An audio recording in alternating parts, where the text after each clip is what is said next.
வணக்கம் நண்பர்களே, மலரட்டும் புன்சிரிப்பு வாழ்க வேகம். இன்றைக்கி மெட்ரோ மெட்ராஸில் அம்மி ரிப்பேர் ஆயிடுச்சு அப்படின்னா அதை எப்படி கொத்தி சரி பண்ணுறது, அதை எப்படி செய்கிறாங்கன்றதான் நம்ம நேராக பார்க்க போகிறோம். இந்த அம்மி மிஷின் மேட் அம்மி. ஸோ நல்லா நடுவில் பார்த்திங்கன்னா அழகாக ரிங்காக டிசைன் வச்சு சூப்பராக இருந்தது. பட் என்ன ப்ராப்ளம்னா, பார்க்கும்போது ஃப்ளாட்டாக இருந்தது. வீட்டுக்கு கொண்டு வந்து நம்ம பொருள் வச்சு அரைக்கும் போது சென்டரில் அரைப்படவே இல்லை. 2 எட்ஜஸில் மட்டும்தான் கல் அரைப்பட்டது. ஸோ இந்த மாதிரி யூஸ் பண்ண முடியாமல் போயிருமோ அப்படின்னு நினச்சிட்ருந்தோம். ஸோ எதேச்சியாக வீட்டு சைடு இடிக்கல் வாங்குறீங்களா, அம்மி வாங்குறீங்களான்னு சொல்லி இவர் விற்றுட்டு வந்தார். ஸோ அவர்கிட்ட இந்த மாதிரி இருக்குதுன்னு சொல்லவுமே அவர் நான் ரெடி பண்ணி தரேன்னு சொல்லி அழகாக வீட்டிலே உட்காந்து சூப்பராக ரெடி பண்ணி கொடுத்தாரு. சென்டரில் எவ்வளோ பள்ளம் இருக்கோ அதுக்கு ஈக்குவலாக 2 பக்கமும் இழைச்சி அந்த இதை அழகாக கொத்தி கொடுத்துட்டேன் அப்படின்னா நீங்கள் அந்த அம்மியை ரொம்ப நல்லாவே யூஸ் பண்ணலாம் அப்படின்னு சொல்லி இப்போ அந்த வேலையை செஞ்சிட்ருக்காரு. ஸோ இவங்க பாரம்பரியமாகவே சிலை செதுக்கிறவங்க. இவங்க இந்த மாதிரி கையிலே அம்மி, இடிக்கல், ஆட்டுக்கல், திருகாக்கள் எல்லாமே ரெடி பண்ணி தருவாங்களாம். சாமி சிலையெல்லாம் செதுக்கிறவங்க. இவங்களுக்கு இந்த தொழில் ரொம்ப நலிவடைஞ்சிருச்சு, எல்லோரும் மிஷின் மேடாக வாங்குறீங்கன்னு சொன்னப்போ கொஞ்சம் கஷ்டமாக இருந்தது. அதுக்கப்புறம் தான் எனக்கே தோணுது, சரி இவங்கள மாதிரி இருக்கக்கூடிய ஆட்கள்கிட்ட நம்ம செய்ய சொல்லி ஹேண்ட்மேடாக வாங்கியிருக்கலாமோ அப்படின்னு. பட் இவர் ஒரு சின்னதாக அவரோட TS50ல் ஒரு சின்ன கடை மாதிரி பார்த்திங்கன்னா அதில் இடிக்கல்லாம் வச்சுருக்காரு. ஸோ இந்த ஒரு இடிக்கல்லோட காஸ்ட் பார்த்திங்கன்னா 100 ருபீஸ். ஸோ இந்த இடிக்கல்லாம் பார்த்திங்கன்னா ரொம்ப சூப்பராகவே இருந்தது.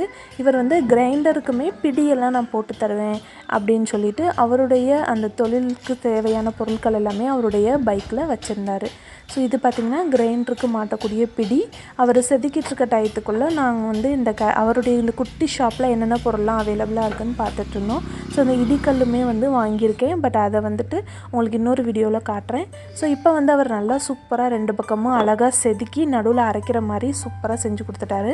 அவர் என்ன சொன்னார்னா, இதில் மஞ்சளும் கல்லுப்பும் வச்சு இந்த கல்லை அரைச்சி பழக்குங்க. அதில் இருக்கக்கூடிய குட்டி குட்டி பாறை துகள்கள் எல்லாம் அரைக்க அதில் இருக்க கசடெல்லாம் வெளியே போயிடும். அதுக்கப்புறம் நீங்கள் என்ன உங்களுடைய சமையலுக்கோ அல்லது குழந்தைங்களுக்கு மருந்து அரைச்சி கொடுக்குறதுக்கோ எதுக்கு வேணாலும் யூஸ் பண்ணிக்கலாம் அப்படின்னு சொன்னார். ஸோ இப்போ அவர் சொன்ன மாதிரி மஞ்சளும் கொஞ்சம் கல்லுப்பும் வச்சு நல்லா அரைக்க ஆரம்பித்தாச்சு. நல்லா அந்த சவுண்டே பார்த்திங்கன்னா கேட்குறதுக்கு ரொம்ப சூப்பராக இருக்குதுல்ல. இதில் கொஞ்சம் தண்ணி தெளிச்சுக்கலாம். அப்போ பேஸ்ட்டாக அரைக்கும்போது தான் அந்த பாறை துகள் நல்லா சேர்ந்து கிளம்பி வரும். நமக்கும் அந்த கசடெல்லாம் சீக்கிரமாக போகும். ஸோ கொஞ்சம் கொஞ்சமாக தண்ணி தெளித்து நல்லா பேஸ்ட் மாதிரி இந்த உப்பையும் மஞ்சளையும் நம்ம அரைச்சிருக்க போகிறோம்.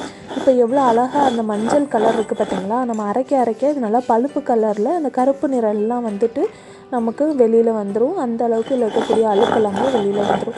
ஸோ கல்லில் எல்லா பக்கமும் படுற மாதிரி நீங்கள் சைடில் லெஃப்ட் ரைட் அந்த மாதிரி நல்லா கல்லை வச்சு தேய்ச்சி அரைச்சிக்கோங்க. ஸோ இந்த மாதிரி நம்ம அம்மியை பழக்கிட்டோம் அப்படின்னா ரொம்ப சூப்பராகவே க்ளீன் ஆகிடும். இதில் இன்னும் கொஞ்சம் உப்பு சேர்த்துக்கலாம். நம்ம அப்போ தான் பேஸ்ட் மாதிரி அரைச்சி அதில் இருக்கக்கூடிய கசடெல்லாம் எடுக்க முடியும்.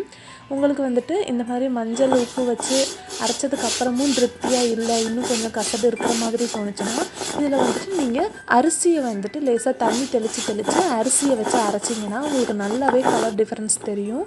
ஸோ நல்லா கருப்பு கலரில் மாறி வரும். அந்தளவுக்கு அழுக்கு போய் வெள்ளையாக வர வரைக்கும் நீங்கள் அரைச்சி நல்லா பழக்கப்படுத்தி விட்டுருங்க. ஸோ இப்போ எனக்கு பார்த்திங்கன்னா நல்லா கலர் சேஞ்ச் ஆகிட்டுருக்கு. நல்லாவே அழுக்கு போயிட்டுருக்கு. இது நல்லா சூப்பராக க்ளீன் பண்ணியாச்சு.